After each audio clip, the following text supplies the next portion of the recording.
Okay. Um, as I start my presentation, I'll do more of an introduction about myself, but I want to give a shout out to Ben and let him introduce himself before we get started. Go ahead, Ben. Hi, my name is Ben. I'm a second year at USUS, and I'm a class of 2019 Hopkins grad. Happy to answer any questions later on. Awesome. And then in terms of questions, this is definitely an informal presentation. So if you have questions that come up, you can enter them in the chat. You can raise your hand, jump up and down, scream, however you want to get my attention is fine. And then there will be some time at the end for questions. I do have to jump off at about 5:50, but Ben's going to stay on and talk with you guys through the hour. So let me go ahead and share my screen with you all. All right. So, as I said, I'm Laura Tilley. I am active duty in the Army. I'm a lieutenant colonel. I'm also the assistant dean for recruitment at USU, and I'm an associate professor in military and emergency medicine at the university. So today I want to tell you a little bit about my story as an emergency physician in the Army, talk a little bit about pathways to military medicine, and then give some specifics about USU. So how did I get here? So I grew up outside of Philadelphia, go Doylestown, go Eagles, go Phillies. I did ROTC at Wake Forest University in Winston-Salem. I'm in the front there in the awkward prom pose with the short blonde hair. That's me. And that was my introduction to the Army. It was at Wake. After Wake, I went straight to medical school at George Washington, where I did the HPSP scholarship with the Army. As I go through this, you'll kind of hear more about HPSP and USU, and I said this to the advisors before, but I really do think any physician in the military, regardless of HPSP or USU, is a win. So as much as I'd love for everyone to go to USU, I'm also a big advocate for HPSP. So I'm happy to answer questions about either USU or HPSP kind of as you're working through this process. After I finished medical school, I went out to Washington State at Fort Lewis, where I did my residency in emergency medicine. I was there for 3 years. This is a picture here. We do advanced wilderness life support. So it was amazing. It was July. It was beautiful. The mountain was out, and we spent about 5 days up at the base camp learning how to survive and do medicine in the wild. It was pretty cool. After residency, I had the opportunity to stay on as emergency medicine faculty with the graduate medical education while I was there. There's my Philly shout out with my Philly fanatic hat. So really fortunate that I was able to stay there. And then while I was stationed at Madigan, which is the hospital at Fort Lewis, I had what I would say as the highlight of my career. I peaked early, but was able to deploy to Afghanistan. So I turned 30. My original plan was to go to Mallorca, Spain. And then the Army said, just kidding, you're not going to Spain, you're going to Afghanistan. And so I flew to the Afghanistan-Pakistan border. We were a 7-minute flight from Pakistan. This picture on the bottom here is our outpost where I lived for 6 months.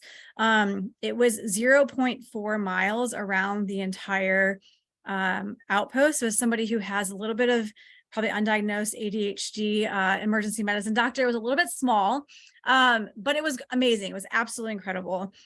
This picture in the front is actually our helicopter landing zone. It was too small to get any fixed wing or big aircraft on. So the only way in and out of this base was to fly a helicopter. And this is a picture here of our aid station. So this is where I worked every day.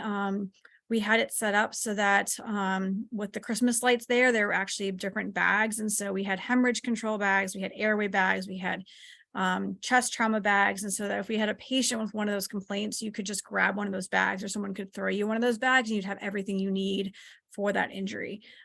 This made organizing much easier and also keeping track of our supplies much easier. It worked out really well while we were there.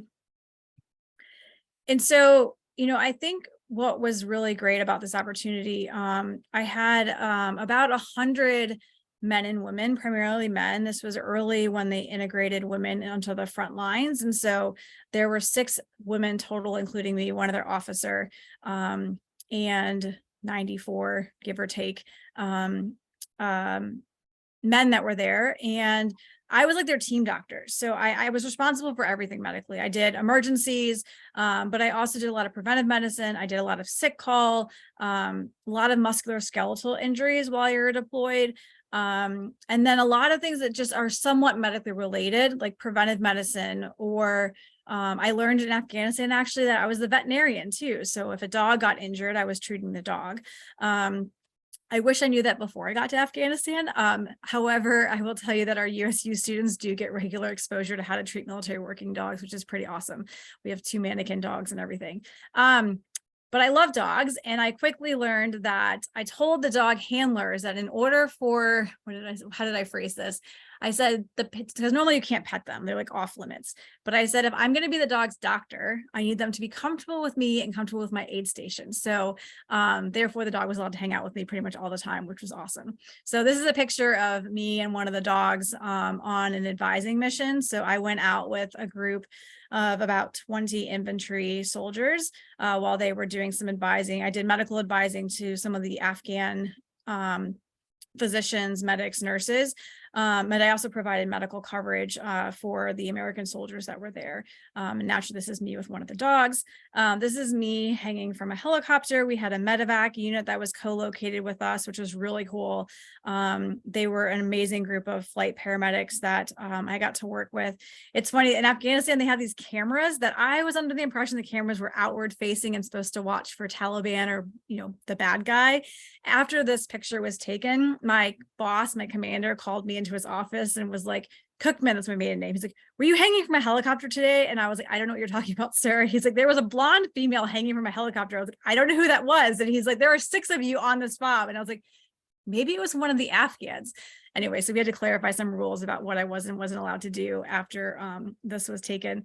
Picture below is me with an AK-47, which is a certain type of weapon from our Afghan counterparts.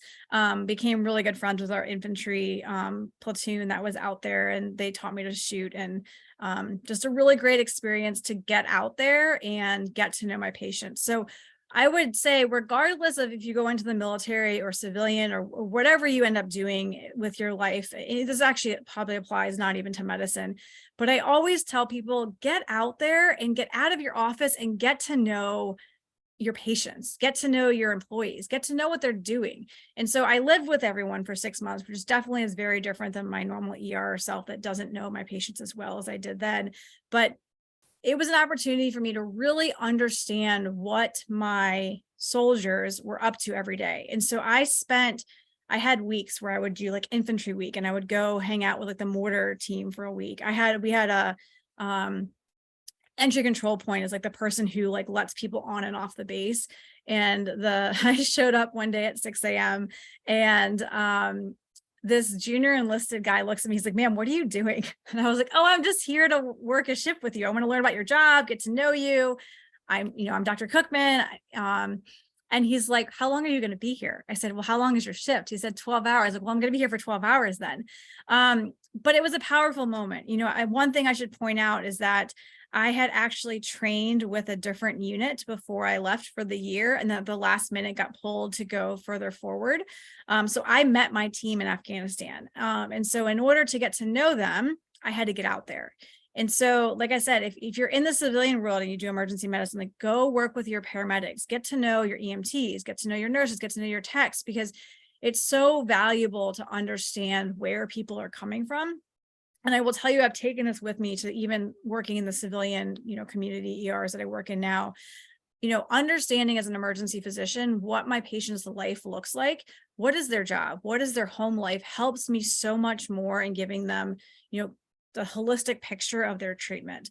By being in Afghanistan and understanding what the 240, it's a big type of machine gun, what that job looked like, I could better treat that patient when he came in for shoulder pain, because I understood this guy is smaller than I am, carrying a weapon that's very heavy with a sling made of thin string or 550 cord. And so without having spent that time with them, I wouldn't have that perspective.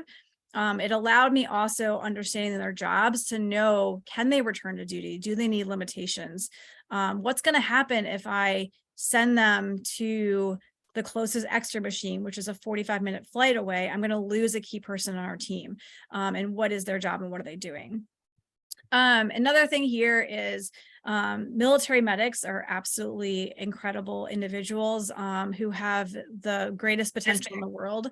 The potential they have is going to be limited by me only, really, as a physician. So I would say empowering my medics and teaching them as much as I could.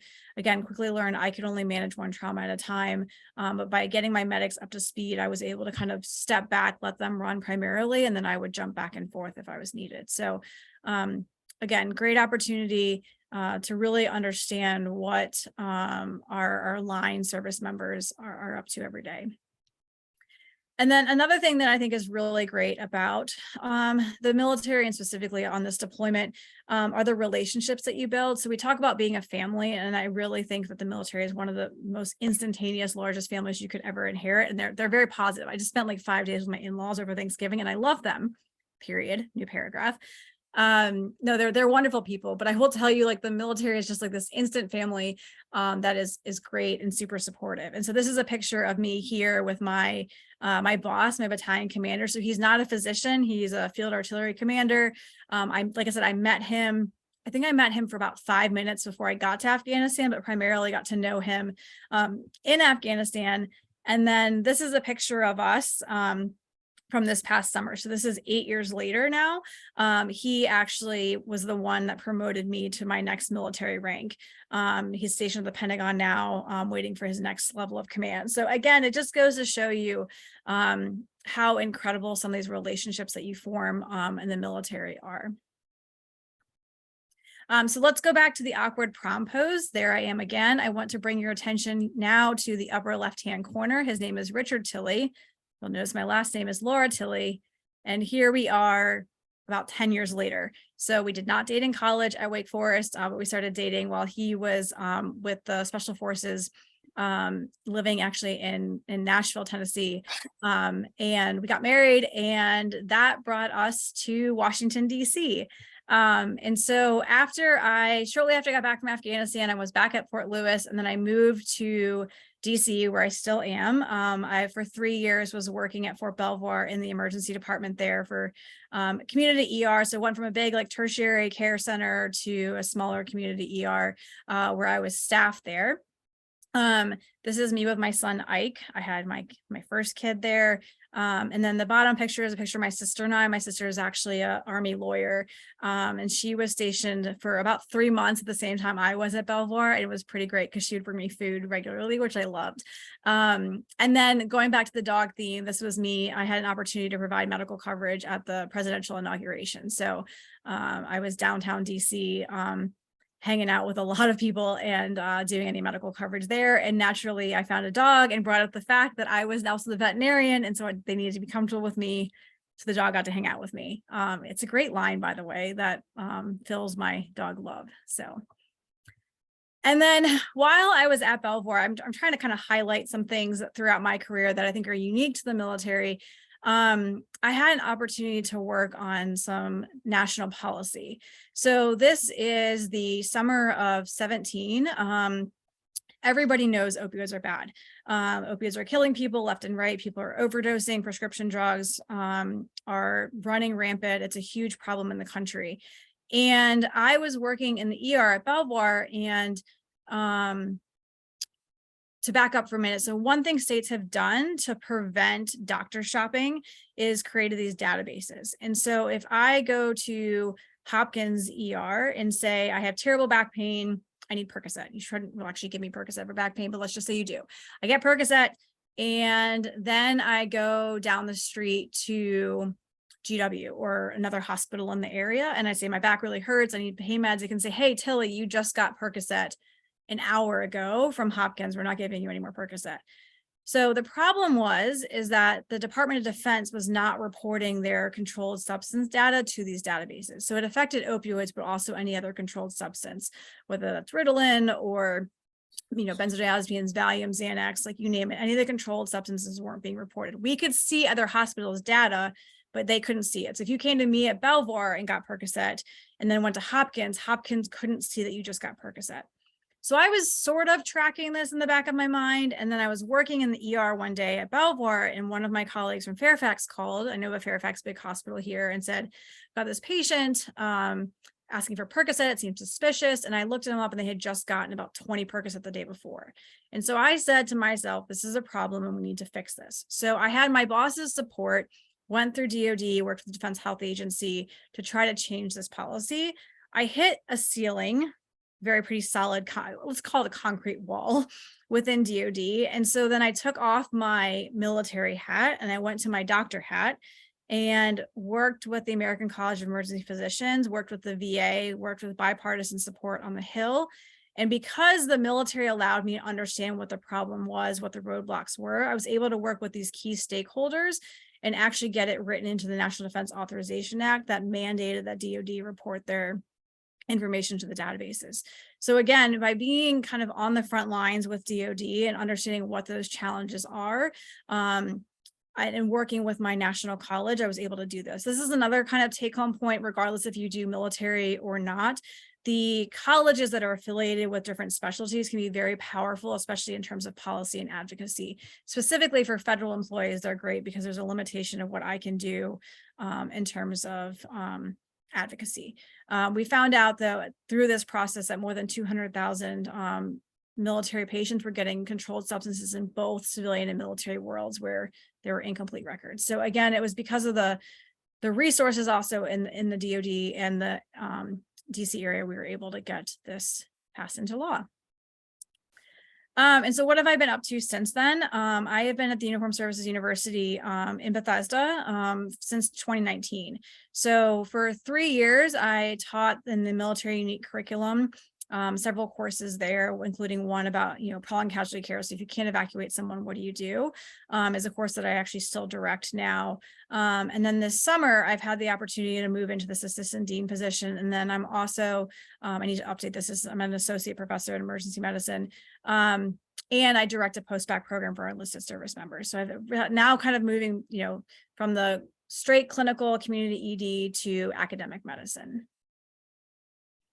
And so while at USU, I've had an opportunity to get involved with innovation and research, which I think is something that really fell onto my lap. And if it wasn't for the resources within the Department of Defense and at USU, I don't think that this would have gone much further than it did. So our students, summer after their first year, have an opportunity to do what's called a summer operational experience. And one of our students, who is an engineer graduate from West Point, went down to Fort Bragg with the Special Forces in North Carolina. And he said to them, like, hey, what can I design for you guys to help you out? And they all consistently said that they really have a hard time preventing hypothermia or people getting cold in the field setting before they get to a hospital. And so that's important because, one, you don't want your patients to get cold, but especially in trauma, you don't want your patients to get cold because it makes the blood turn into almost like Kool-Aid and thins the blood out. And so Brad designed this device to prevent hypothermia. It hooks onto an endotracheal tube, or so a breathing tube, where the patient, where it heats and humidifies air. Brad came into my office. I'd been at USU for about a month at this point, and he drew out this picture and he hands me this piece of paper and he says, ma'am, tells me about what's going on. There's a bunch of physics equations that are all around it that I wish I actually had a picture of that still. And he handed it to me. He goes, ma'am, do you have any feedback for me? I was a bio major at Wake. I appreciate engineering. I appreciate physics, but like, I'm not, I would say, caught up on my physics at this point in my life.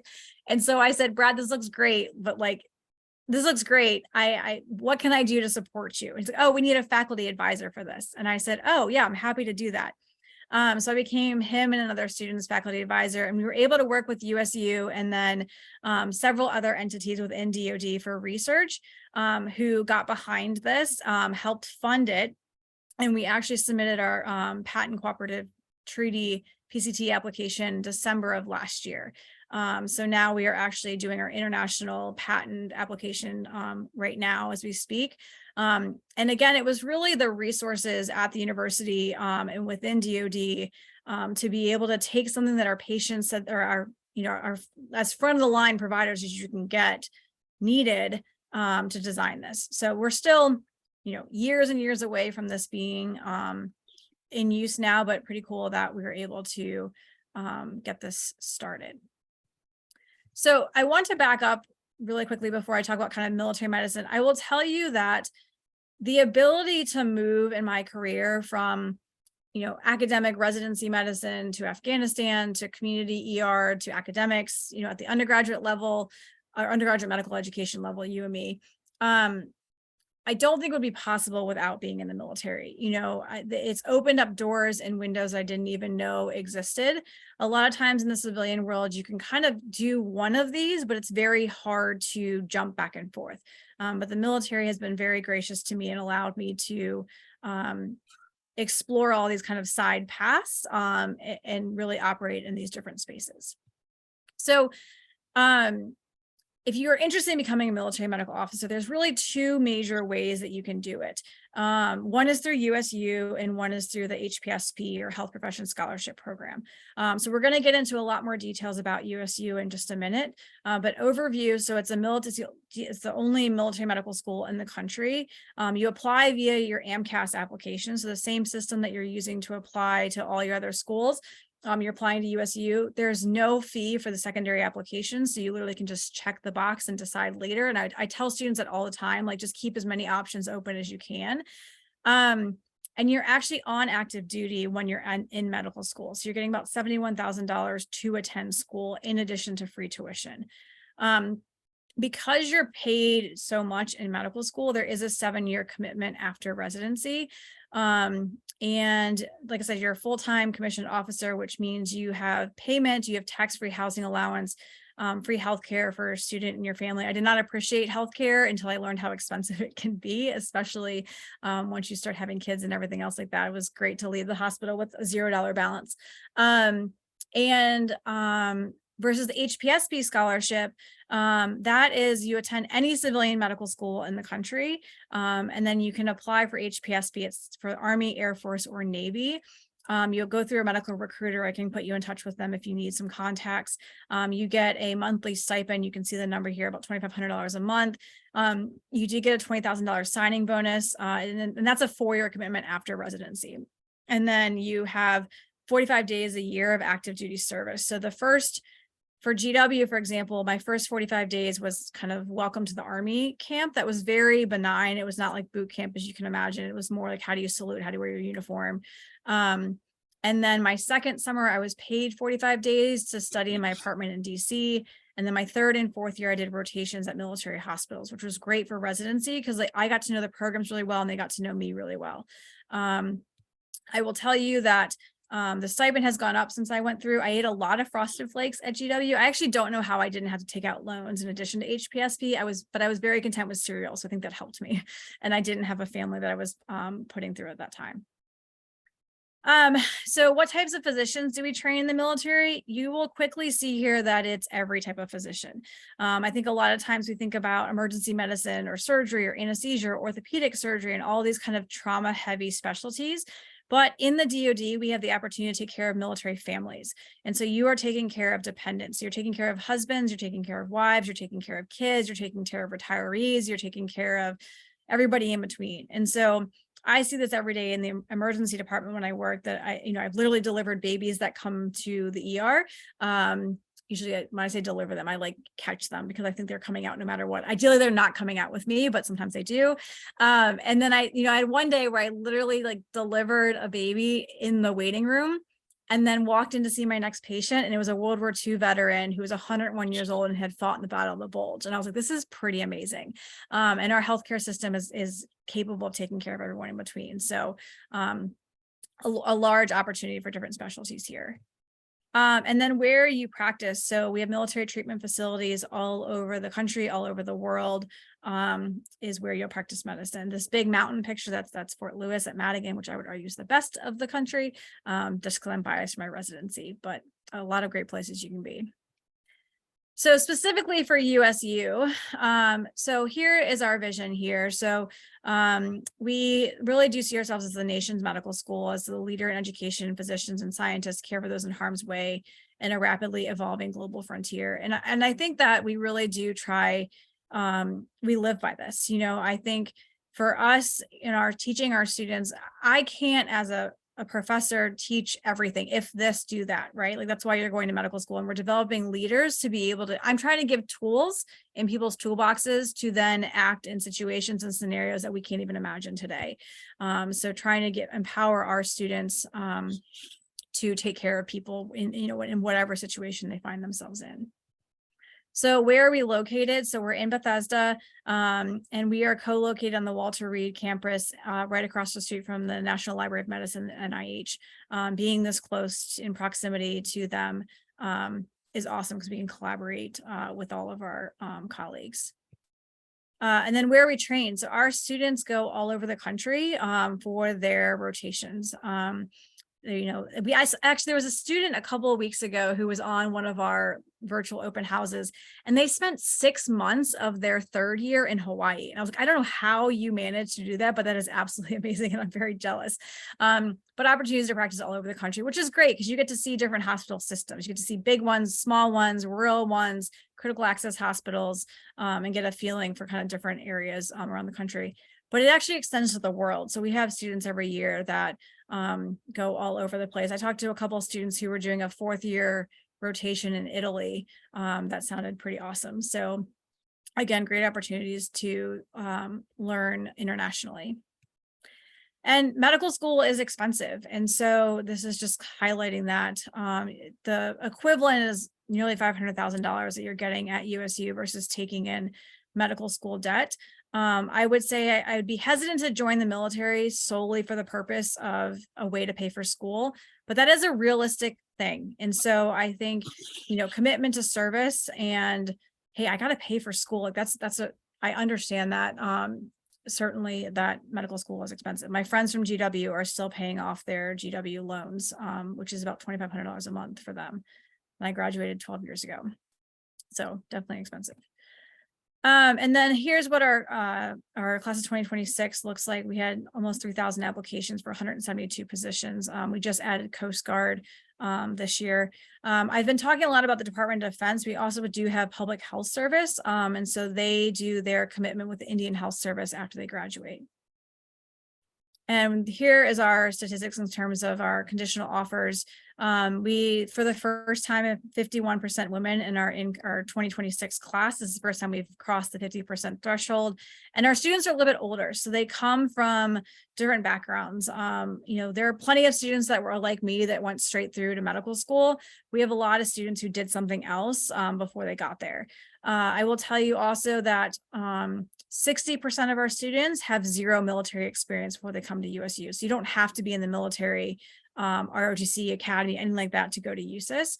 But it's really cool to see our students and how well their classes mesh together. I will tell you that my initial commitment to the military is up, but I chose to stay in because of the students at USU.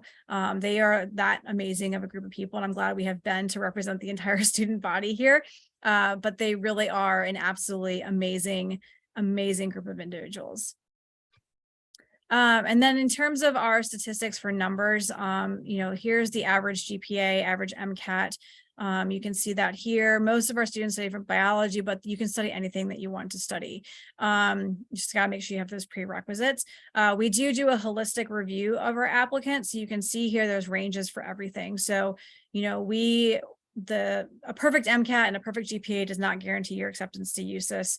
We really look at their character, their experiences, in that process. And like I said, I really am proud of how our admissions goes in terms of really looking at the whole person and doing that holistic approach. And diversity matters. And so you can see here our numbers here in terms of non-white minorities underrepresented in medicine, and then first generation college students that we have in our class. And this is something that we're constantly striving to improve. I think that patients do better, and studies have shown patients do better if they can relate to their physician in some way. And the way that we get people to relate is that diversity. So really proud that we're continuing to work on this for our incoming classes. And then where do our students come from? So our students come from all over the country. We're still looking for North Dakota and South Dakota, but people come from all over the country, very different experiences growing up. And you can see those numbers here. So our curriculum, just to give an overview of this, so we have the first year and a half is your classroom pre-clerkship time, where it is system-based. So you'll do, the MSK system together, where you'll do the pharmacology, the physiology, the pathology, all that together. And then you'll move on to the next system.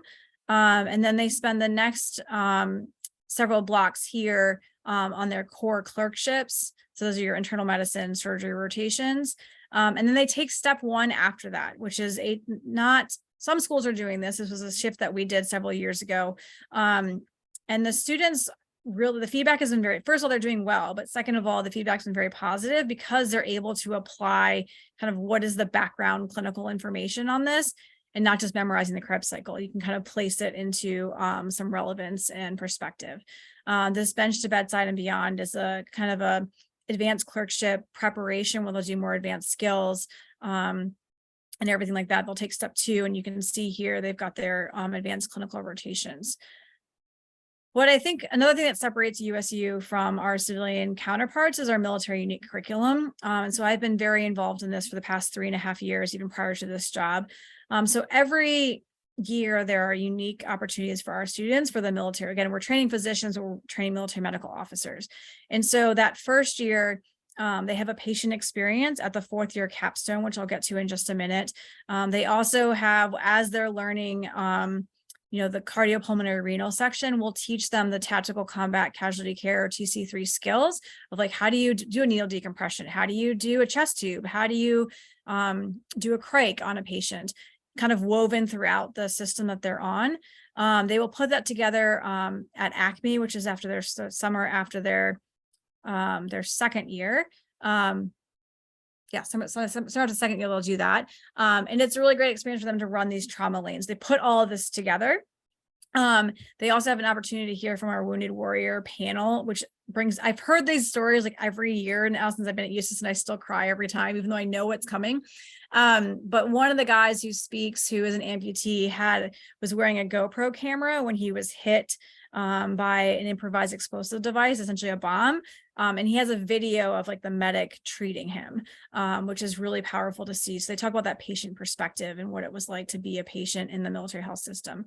Operation Gunpowder is a prolonged casualty care one that I run that I talked about. And then their 4th year, they have something called Operation Bushmaster, where they deploy to Pennsylvania. They're in groups of 25. These are the same 25 individuals they've been working with all 4 years. And it's a 5-day exercise where they have a ton of not just medical complaints they have to work through, but leadership problems. Like, how are you going to advise the commander on this mission? How are you going to talk to the local national physician? How are you going to treat this enemy prisoner of war? Are you going to treat this kid? Are you allowed to treat the kid? So a great opportunity for our students that I wish I had before I went to Afghanistan. I think my students are tired of hearing me, if only someone taught me this before I got here. I think that USU does a great job of filling that gap before they even get to residency. And our first year students are the patients for Operation Bushmaster. So it's a great opportunity to kind of like full circle. I'm sure Ben can talk to you about being a patient while we're doing this, but it's really cool to be able to. And then we also have a strong leadership curriculum. So we are giving you active leadership courses while you're at the university. So just briefly, why I went into emergency medicine. And actually, I think I'm going to skip why EM and just leave some more time for questions, but you can see here. And then more importantly, I think for this talk is why military medicine.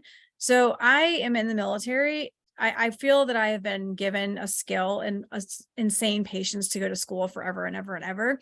And it's my way of giving back. And so if I can get soldiers home to their families, I will. I had in Afghanistan, my guys would leave on patrol and go outside the wire, which means they're, leaving the base. And one of them looked back at me one time as he was walking off, and he said, I can go on this mission because I know you've got my back if anything happens. And I still like tear up thinking about this, just because that is how impactful you can be as a military medical officer. And now that I'm at USU, I can teach my students the skills they need to get somebody else back to their family.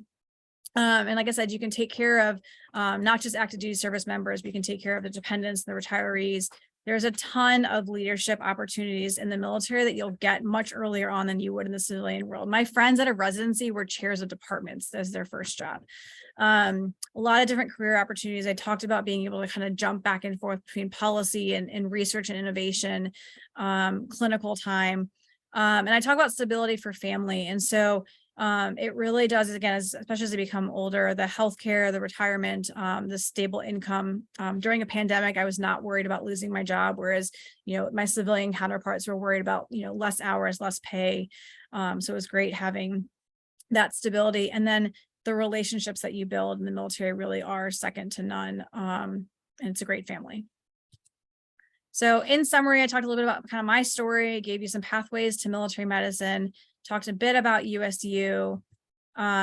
Big shout out to my family here. So this is my husband, Richard Tilley. My kids in the middle there cried the entire time through my promotion ceremony. So it's a great Instagram versus reality. You can see the phone we tried to bribe Ike with. This is Eleanor on the left. She just turned 2 in October. And then this is Ike. He is 4.5 now. So I could not be here today without the support of my family. So shout out to them. And then with that, I will open it up for questions. This is one of the working dogs we had. And so one time we got bored in Afghanistan, which is like how every good story starts. And I knew these dogs could take people down. And so we wanted to see how fast they could do it. So we put a muzzle on the dogs. The dog wasn't going to hurt them, but then we sent one of our flight medics running across this landing zone, and the dog took him down within seconds. That also got me called into my commander's office. Again, those cameras I thought were external, but apparently they're internal too. So with that, like I said, I get really excited and passionate and talk super fast. That's the Philly in me, and I'm sorry, but I'm happy to answer any questions that you guys have. I'm on for about 12 more minutes. I will put my email addresses here. Please, please, please email me. I'm happy to help however I can in your journey to medicine.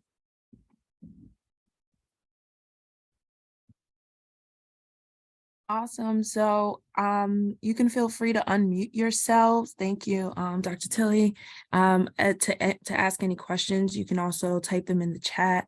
I know that Ben, you're here to answer questions, but you could also kind of kick it off by just sharing anything that you think would be helpful for Hopkins students to particularly understand as you came from Hopkins and your transition and things like that.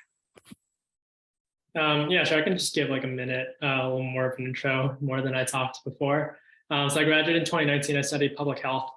I took 2 gap years because I didn't feel like I was ready to apply. I didn't really want to apply anyways. So I got my EMT. I worked as an ER tech for 2 years. So I applied to 20 schools. I knew about USUS since freshman year because I was on the track team. My captain was applying then. And my roommate was an ROTC, like Army person. So I always knew that I wanted to do medicine with the military, and like USUS was the goal. However, I still did apply to 20 schools. Here, I'm having an awesome time. I love it. Dr. Tilley told you all about the summer operational experience. I went right after I saw Top Gun. I went to North Island, saw jets at Miramar, toured a carrier. So that was like one of the best experiences at USUS. But people are great. Everything's awesome. I love Bethesda. I used to live at the Carlton in the basement, night shift. So this is definitely a step up. Happy to answer any questions though.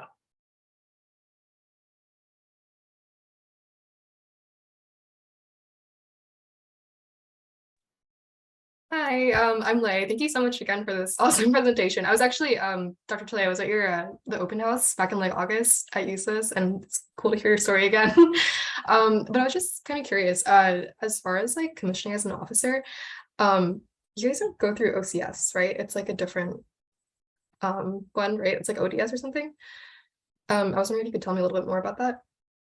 Yeah, I was gonna give it to you, Ben. Yeah. So OCS is also candidate school, so that's 13 weeks minimum. A lot of people get rolled back. We do ODS, which is like at the same place. It's in Newport, and we're like adjacent to them. So ODS is more like OCS light, and OCS just seems awful.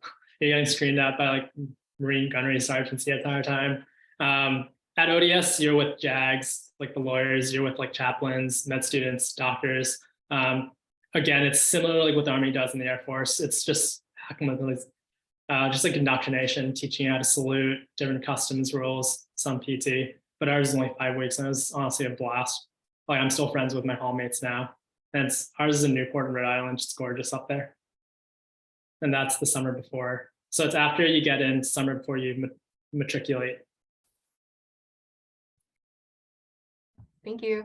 And I was also like wondering, as far as like the application process, like, I guess, do you have to go to like MEPS and stuff, or do you have to what's that process like initially? Yeah, so the application process, like there's the academic process, that's the same Yeah. as it would be at any civilian school. And then there's also, which is separate from admissions, but there is a security kind of clearance thing that has to happen.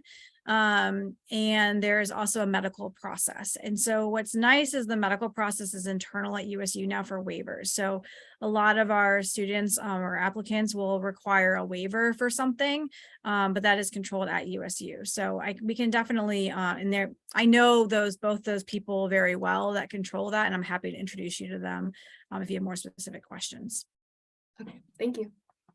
Yeah, and I see Mackenzie here. Hi, Mackenzie. How much control do you have over your choice of residency specialty after USU versus HPSB? So you have the same control. I think that USU students are a little bit of an advantage because they have that opportunity to do all of their rotations at military hospitals. So you're getting yourself out there early and consistently. 100% of our students at USU will match into a residency at a minimum, a transitional year internship. So you don't have to worry about not matching. So yeah, it's a very similar process to the civilian world. I will say the numbers are just smaller. And so sometimes, numbers, competitiveness can shift more just because your denominator is smaller of spots. I remember my 4th year of medical school, I got an interview or an email from the dermatology group in Hawaii that was like, please consider applying to dermatology. And I was like, why can I not find this to be a good idea? But I wasn't interested. Whereas like, it's insane that derm would be, trying to fill in the civilian world. And by doing those rotations, you're getting to know them. They're getting to know you. My good friend of mine is an associate program director at GW, and they get 10,000 applications a year for residency for emergency medicine. Like, I don't even know where you start to process that. So definitely more personalized for sure. Hope that answers your question with that.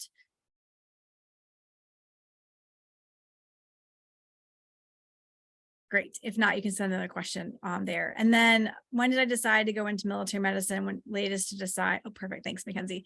I mean, I think in terms of, in order to be adequately, I knew, doing ROTC, so I kind of entered the military pipeline earlier. I think that's one example. I don't know, Ben, when did you decide to do military medicine? I decided pretty early on, like freshman year. It sounded awesome. And then I chose USS because it's like full send. I did apply to HPSB too. However, once I got into USS, I just pulled my application. However, some of my classmates didn't know about USS until they saw the MSAR. It's really, until you prepare for the application interview, it's like not too late. You have to know what you're getting into. USS does a really good job with these like open houses with all the information online. They don't try to make it secretive. You get what you get. So being here is a lot of prep already. Kudos to you. Yeah, there's a lot of students that didn't know about, like you said, they saw it and they checked the box and then applied and got to know. So you don't have to know to you don't have to like do a deep dive gap year at the VA to know you want to go to medical school, but it does help, especially that you're here.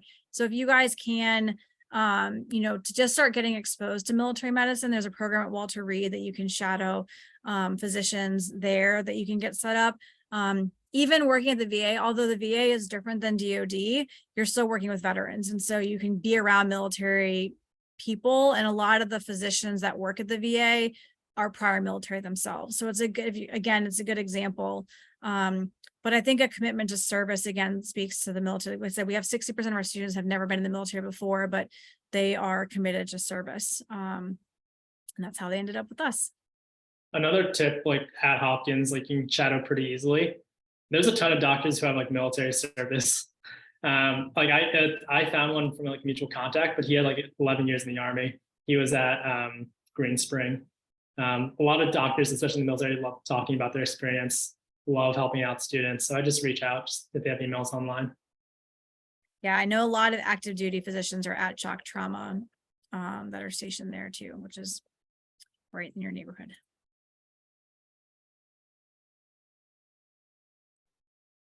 I'm not sure if you received any questions privately, but I did not. So I'll just do another call for questions. Quick question again. Yeah. Yeah, I was just wondering like how USUS like supports students who have families like while they're in school. Yeah, I mean, I think there's a great support system. Ben, I can defer to you from the student perspective. I will just give one example. And I'm not just making this up, and I realize I'm the assistant dean of recruitment, so there's a bit of suspicion about me in general about what I'm saying, but I think I got this job because I'm so passionate about our students.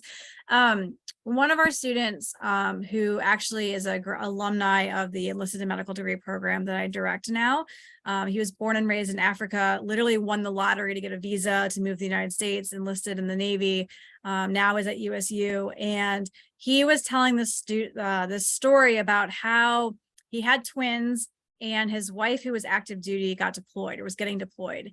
And his entire class emailed him to offer to switch rotations with him to like stabilize his family and him for his entire like year and a half of rotations. Like he had to turn people away because so many people were offering to like give up their spots in DC so he could stay near his family.